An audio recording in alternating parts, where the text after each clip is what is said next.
السلام علیکم ورحمۃ اللہ وبرکاتہ۔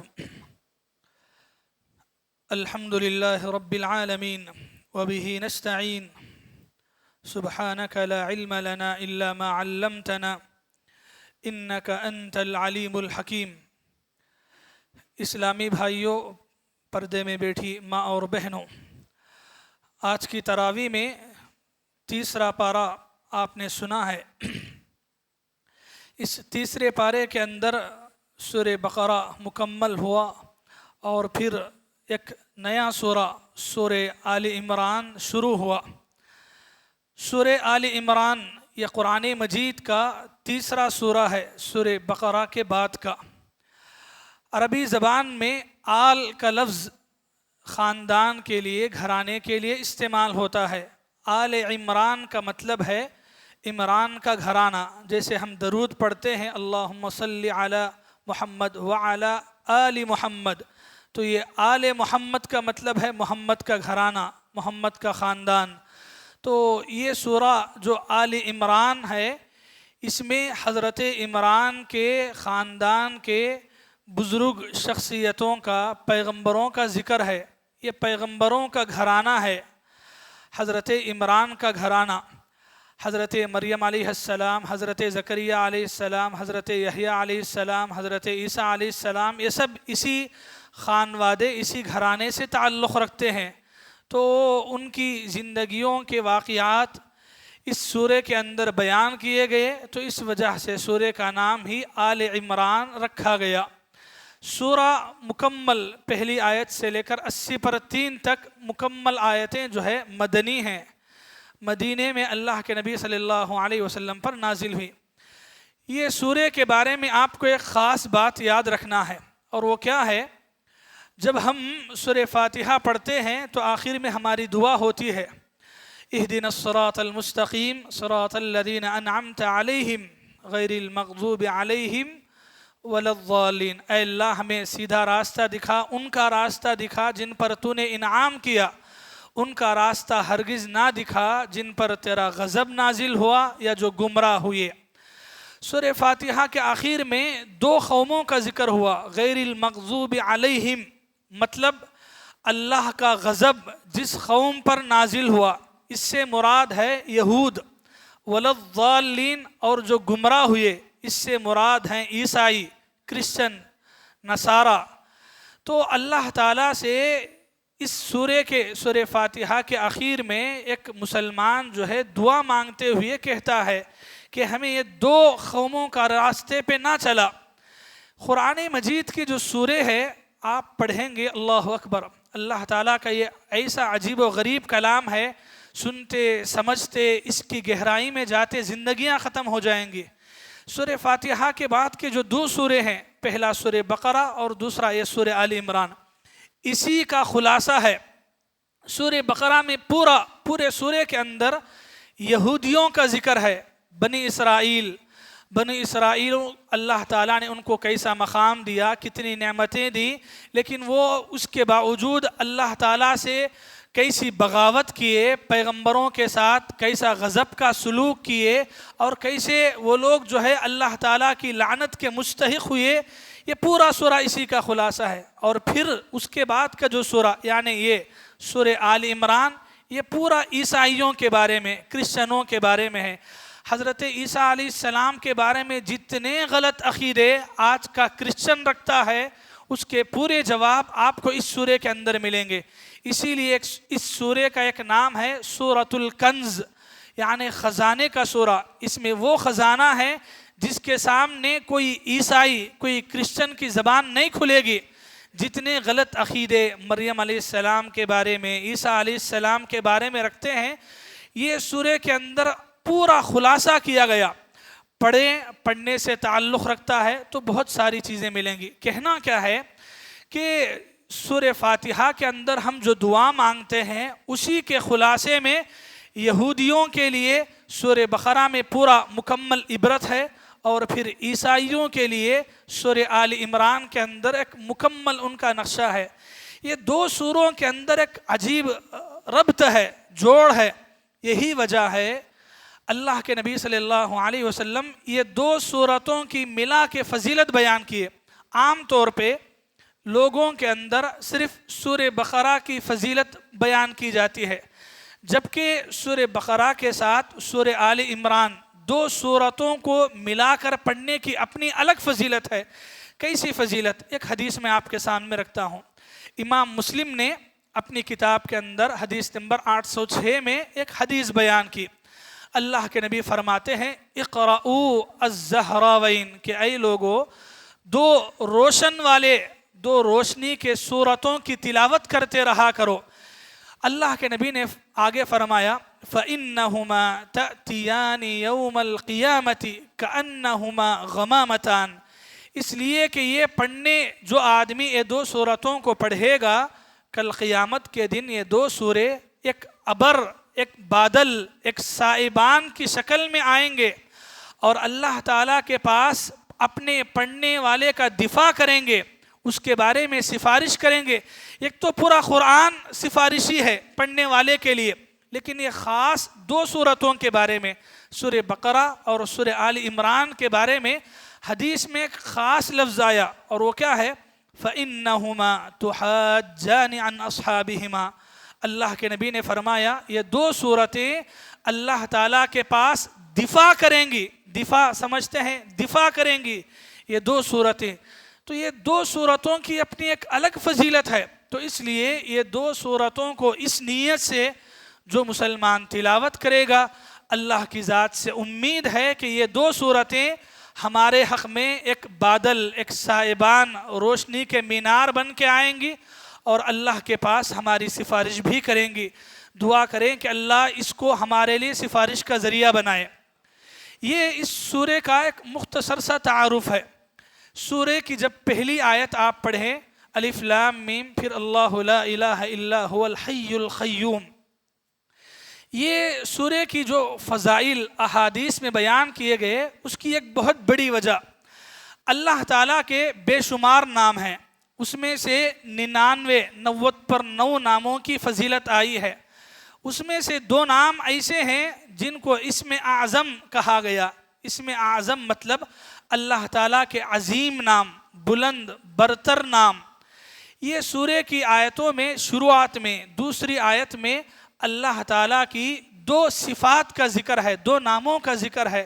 اللہ لا الہ الا هو الحی القیوم، اللہ کے علاوہ کوئی معبود برحق نہیں، وہ حی ہے۔ الحی، الحی کا معنی آتا ہے زندہ۔ زندہ صرف زندہ نہیں ہے، پہلے سے زندہ ہے اور ہمیشہ زندہ رہے گا۔ اسی کو اردو میں کہتے ہیں ازل سے ابد تک، یعنی هو الاول والآخر، وہ پہلے سے ہے اور ہمیشہ تک رہے گا۔ اس کی زندگی یہ ہمیشہ کی ہے۔ اللہ تعالیٰ کے علاوہ دنیا میں جو بھی پیدا ہوئے ہیں، چاہے وہ مخلوقات انسان ہو یا کوئی بھی ہو، کل من علیہا فان، ہر ایک کے لیے ایک دن فنا ہے، ختم ہونا ہے۔ وَيَبْقَى وَجْهُ رَبِّكَ، آپ کے رب کی ذات ہمیشہ باقی رہنے والی ہے۔ تو یہ الحی، یہی زندہ جاوید رہنے والا۔ دوسرا نام ہے القیوم۔ القیوم کا معنی ہوتا ہے قائم رہنے والا اور دوسروں کو قائم کرنے والا۔ اگر آسانی سے کہیں کہ وہ ذات جو کسی کی محتاج نہ ہو اور سب اس کے محتاج ہوں، تو یہ قیوم کا معنی کے اندر اہل علم نے اس کو بیان کیا ہے۔ قیوم یعنی وہ اللہ جو ہمیشہ سے قائم ہے، برقرار ہے، اور وہ اپنے قائم رہنے کے لیے، باقی رہنے کے لیے کسی کے سہارے کا، کسی کی ضرورت کا محتاج نہیں ہے، لیکن سب اس کے محتاج ہیں، سب اس کے سامنے ہاتھ پھیلانے والے ہیں۔ یہ القیوم۔ یہ 2 جو نام ہیں الحی القیوم، یہ اللہ تعالیٰ کے بڑے بہترین نام ہیں۔ یہ 2 ناموں کے بارے میں 2 حدیثیں آپ کے سامنے سناتا ہوں۔ پہلی حدیث اسی آیت کی تفسیر میں اللہ کے نبی صلی اللہ علیہ وسلم فرماتے ہیں، قرآن میں 3 جگہ اللہ تعالیٰ کے اسم اعظم آئے، اللہ تعالیٰ کے یہ بلند نام آئے۔ پہلا آیت الکرسی، اللہ لا الہ الا هو الحی القیوم لا تأخذه، یہ پورا آیت الکرسی میں اللہ کے یہ دو نام آئے، الحی القیوم، دوسری آیت یہی سورہ آل عمران کی دوسری، اور تیسری آیت سورہ طٰہٰ کی آیت نمبر 111۔ یہ تین آیتوں میں اللہ کے نبی نے فرمایا، قرآن کے 3 سورتوں کی 3 آیتوں میں اللہ کا اسم اعظم آیا، اللہ کے بلند ناموں کا ذکر ہوا۔ اللہ تعالیٰ کے یہ کتنے بلند نام ہیں معلوم؟ ہاں، ان ناموں سے ہم کو ایک عادت ڈالنا ہے، ایک سنت اپنانا ہے۔ کیسی عادت، کیسی سنت؟ ایک واقعہ آپ کے سامنے، امام ابن ماجہ نے اپنی کتاب کے اندر ایک حدیث نقل کی ہے، حدیث نمبر 3580 پر 8 ہے۔ اللہ کے نبی صلی اللہ علیہ وسلم کے ساتھ ایک صحابی حضرت انس رضی اللہ عنہ بیٹھے ہیں۔ ایک آدمی مسجد میں آتا ہے اور آ کے نماز پڑھتا ہے، نماز پڑھنے کے بعد ہاتھ اٹھاتا ہے، ہاتھ اٹھا کے دعا مانگتا ہے۔ اس کی دعا مانگنے کا طریقہ الگ ہے، وہ دعا اللہ کے نبی کو بہت پسند آتی ہے۔ وہ آدمی دعا ختم کیا، اللہ کے نبی اس کو بلاتے ہیں، بلا کے پوچھتے ہیں کہ تم نے کیا دعا مانگی؟ وہ دعا پڑھتا ہے، اللہم انی اسألک بأنک انت المنان البدیع السماوات والارض یا ذا الجلال والاکرام یا حی یا قیوم۔ یہ 2 ناموں کا واسطہ لیتا ہے۔ اللہ کے نبی جب اس کی زبان سے یہ دعا سنتے ہیں تو اللہ کے نبی صلی اللہ علیہ وسلم اس کے بعد فرماتے ہیں، کیا فرماتے ہیں؟ لقد دعا، اس بندے نے اللہ کے اس نام سے دعا مانگی ہے، اذا سئل به اعطا، کہ جب اللہ کے اس نام سے دعا مانگی جائے اللہ تعالیٰ نواز دے دیتے ہیں، وَإِذَا دُعِيَ بِهِ أَجَابَ، اور جب اس کے ذریعے سے کوئی بندہ دعا کرتا ہے اللہ تعالیٰ اس کے دعا کو قبول کر دیتے ہیں۔ تو اس آ کے مسجد میں آ کے دعا کرنے والے نے اللہ کے انہی 2 ناموں کا واسطہ لیا، الحی القیوم۔ اللہ کے نبی نے یہ 2 ناموں کو دعا میں سن کے کہا کہ یہ دعا، اور پھر ایسی دعا کہ جو مسلمان بھی اپنی دعا میں یہ 2 ناموں کا واسطہ لے تو پھر اللہ تعالیٰ وہ جو چیز مانگے، وہ جو چیز کا سوال کرے، حدیث کے الفاظ ہیں اذا سئل، جب وہ سوال کرے، جو مانگتا ہے دعا کے اندر اللہ تعالیٰ اس کو وہ عطا کرتے ہیں، وہ نواز دیتے ہیں۔ سبحان اللہ۔ تو ہمیں یہ سنت کو اپنانا ہے، اللہ تعالیٰ کے اسما، اللہ تعالیٰ کے جو نام ہیں نہیں، وہ ناموں کا واسطہ لے کے دعا کرنا، یہ اللہ کو بہت پسند ہے، بہت پسند ہے۔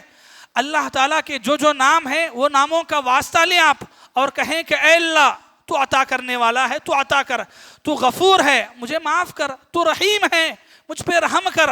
تو ایسے ہی یا حی یا قیوم، اے زندہ رہنے والے، اے ہمیشہ قائم رہنے والے۔ اور پھر اس کے بعد آدمی کوئی دعا کرتا ہے تو پھر اس کی دعا ضرور قبول ہوتی ہے۔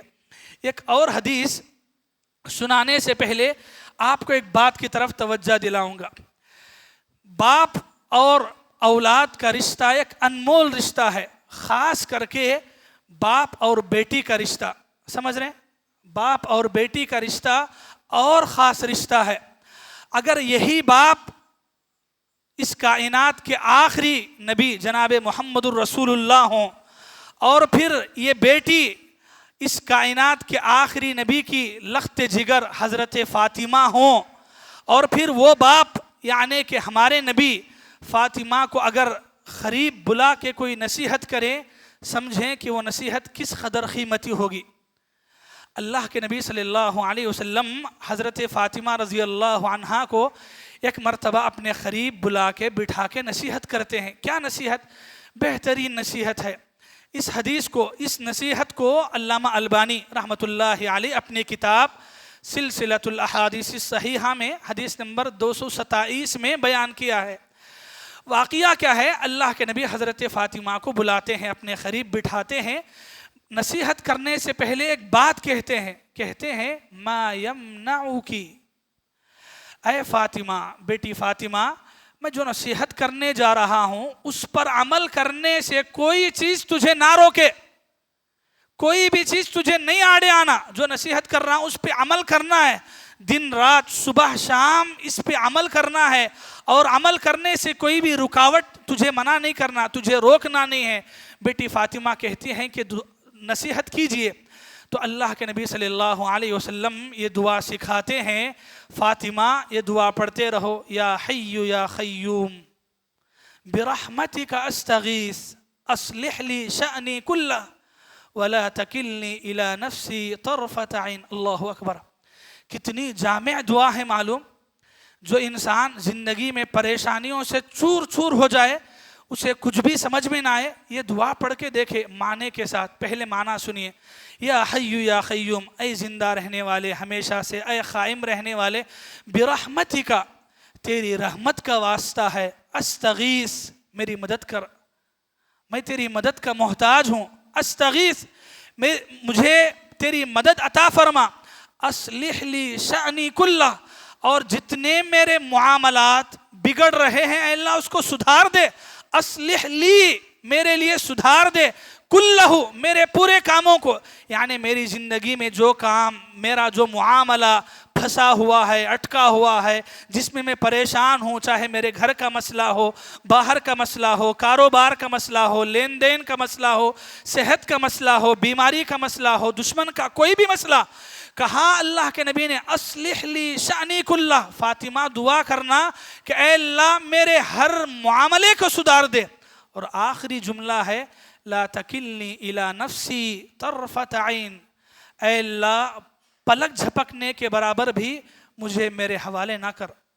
اللہ اکبر، پلک جھپکنے کے برابر بھی مجھے میرے حوالے نہ کر، یعنی مجھے میرے حوالے کر کے نہ چھوڑ دے، بلکہ تو میرا رب ہے، میں تیرا بندہ ہوں، میں محتاج ہوں، میں کچھ بھی نہیں ہوں اپنی جگہ پہ، میں جو کچھ ہوں تیری وجہ سے ہوں، میرے پاس جو کچھ ہے وہ تیری رحمت کا واسطہ ہے، مجھے جو کچھ دیا گیا ہے وہ تیری عطا ہے، وہ تیری نوازش ہے، ورنہ میں کچھ بھی نہیں ہوں۔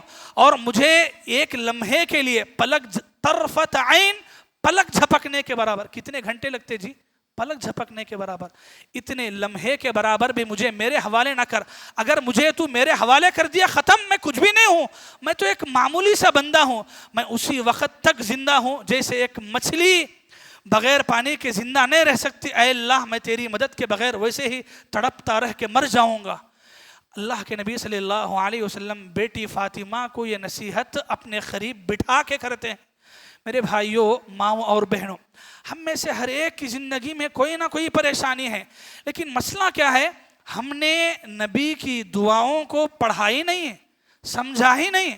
ہماری زندگی میں نبی کی ایسی دعائیں تو پتہ ہی نہیں ہے۔ آپ میں سے کتنے ایسے ہوں گے جو پہلی مرتبہ دعا سن رہے ہوں گے، ہے نا؟ کیوں؟ ہم کیا چاہتے ہیں؟ ہماری پوری پریشانیاں ہم دنیا کے حساب سے ہم چاہتے ہیں میری پریشانیوں کا حل کیا ہے؟ پیسہ ہے، دولت ہے، لوگوں کی مدد ہے۔ نہیں بھائی، یہ سب کچھ بعد میں ہے۔ برحمتک، تیری رحمت کا واسطہ، استغیث میں مدد کا محتاج ہوں۔ اللہ اکبر، یہ بڑی بہترین دعا ہے۔ اور آپ سوچئے جب اللہ کے نبی صلی اللہ علیہ وسلم بیٹی فاطمہ کو قریب بٹھا کے نصیحت کرتے ہیں تو کتنی بہترین نصیحت نہیں ہوگی۔ تو اس نصیحت میں، اس ذکر میں جو بات ہے وہ کیا ہے؟ یا حیو یا قیوم، انہی دو ناموں کا واسطہ ہے جو دو نام اس آیت میں آئے، اللہ لا الہ الا هو الحی القیوم۔ یہ جو الحی القیوم ہے، یہ دو نام اللہ تعالیٰ کے اسم اعظم ہیں، اور ایسے نام ہیں کہ ان ناموں سے جو دعا مانگی جائے اس کا واسطہ دے کے یا حی یا قیوم کہہ کے آپ کے دل کی جو پریشانی ہے، دل کے جو مسائل ہے، جو مسئلوں میں آپ گھرے ہوئے ہیں، آپ تکلیف میں ہیں، یہ دو ناموں کا واسطہ رکھیں اور اللہ تعالیٰ سے اپنے دل کی دعا کریں کہ اے اللہ یہ دو ناموں کا واسطہ ہے، تیرے نبی کا فرمان سنا ہے، تیرے نبی نے بیٹی فاطمہ کو نصیحت کی ہے، اے اللہ اس نصیحت پہ عمل کرتے ہوئے میرا یہ مسئلہ تیرے سامنے ہے اور تیری رحمت کا واسطہ ہے، میں ضرورت مند ہوں، میری مدد کر۔ دعا مانگ کے دیکھیے اللہ تعالیٰ کیسے قبول نہیں کرے گا، جبکہ نبی کا وعدہ ہے اذا سئل به اعطا، کہ ان ناموں کے واسطے سے جو دعا مانگی جاتی ہے وہ دعا رب العالمین ضرور قبول کرتا ہے۔ تو یہ ہمیں چاہیے کہ ہمیں اپنی دعاؤں میں، اپنی عبادتوں میں اللہ کے نبی کی سنتوں کا لحاظ رکھیں۔ تو بہرحال الحی القیوم یہ اس سورے کی آیت کا ایک چھوٹا سا حصہ ہے۔ میرے بھائیوں، رمضان میں ہم جو قرآن پڑھاتے ہیں، پھر جو آپ بیان سنتے ہیں وہ ایک دو آیتوں کا ہے. آپ دیکھ رہے ہیں کل بھی ایک آیت آپ کے سامنے پڑھی گئی وَكَذَلِكَ جَعَلْنَاكُمْ أُمَّةً وَسَطًا. پوری آیت کی تفسیر میں نے نہیں بیان کی, آیت کا تھوڑا سا حصہ. اور آج صرف الحی القیوم پہ اتنا بیان, ہمارا وقت ہو رہا ہے, اتنا بیان. یعنی قرآن ایک سمندر ہے جی, آپ پڑھتے جائیں گے, سمجھتے جائیں گے, یہ زندگیاں نہیں بسرائیں گے. تو یہ میں جو آپ کے سامنے کوئی لمبی چوڑی تفسیر نہیں کر رہا ہوں, یہ چنندہ چنی ہوئی آیتوں کو جو ترجمہ تفسیر آپ کے سامنے رکھی جا رہی ہے, اس کے لیے اتنا وقت لگتا ہے. اگر پورے پارے کا خلاصہ کیے جائیں رات بھی نہیں بس رہے گی. تو یہ منتخب چنندہ آیتیں ہیں یہ بتانے کے لیے کہ آپ کو قرآن کھول کے پڑھنا ہے. سب کچھ ہم سمجھائیں نہیں ہو سکتا ہے, آپ ہر پارے کو پڑھیں سمجھیں. ایسی آپ دیکھیں ایک ایک آیت میں, آیت کے آدھے ٹکڑے میں اتنی ساری باتیں ہیں. بولے تو قرآن کتنا بڑا کلام ہونا, کیسا بڑا معجزہ ہونا. تو اس لیے یہ ہر ایک مسلمان کی ذمہ داری ہے قرآن کو ترجمے سے پڑھے سمجھے اور اس کے مطابق جتنا ہو سکے عمل کرے. یہ سب کے لیے فائدہ مند ہوگا. دعا ہے رب العالمین سے اللہ تعالیٰ مجھے بھی آپ سبھی کو بھی اللہ تعالیٰ کے یہ دو ناموں کے واسطے سے دعائیں مانگنے کی ہمیں توفیق عطا فرما. اے اللہ ہم میں سے جو آدمی جو لوگ پریشان ہیں اپنی پریشانیوں کو اللہ کے سامنے ایسی دعاؤں کے ذریعے سے مانگ کے اپنی پریشانیوں کو ختم کروانے کے ہمیں توفیق عطا فرما. اے بار الہ تیرے نبی کے ذریعے سے جو سنتیں ہم تک پہنچی ہیں ان سنتوں پر عمل کرنے کی بھی ہمیں توفیق عطا فرما. آمین. اللہ تعالیٰ سے دعا ہے اللہ تعالیٰ ہم تمام کو نیک عمل کی توفیق عطا فرمائے. آمین. سبحانک اللہم بحمدک اشہد ان لا الہ الا انت استغفرک واتوب الیک.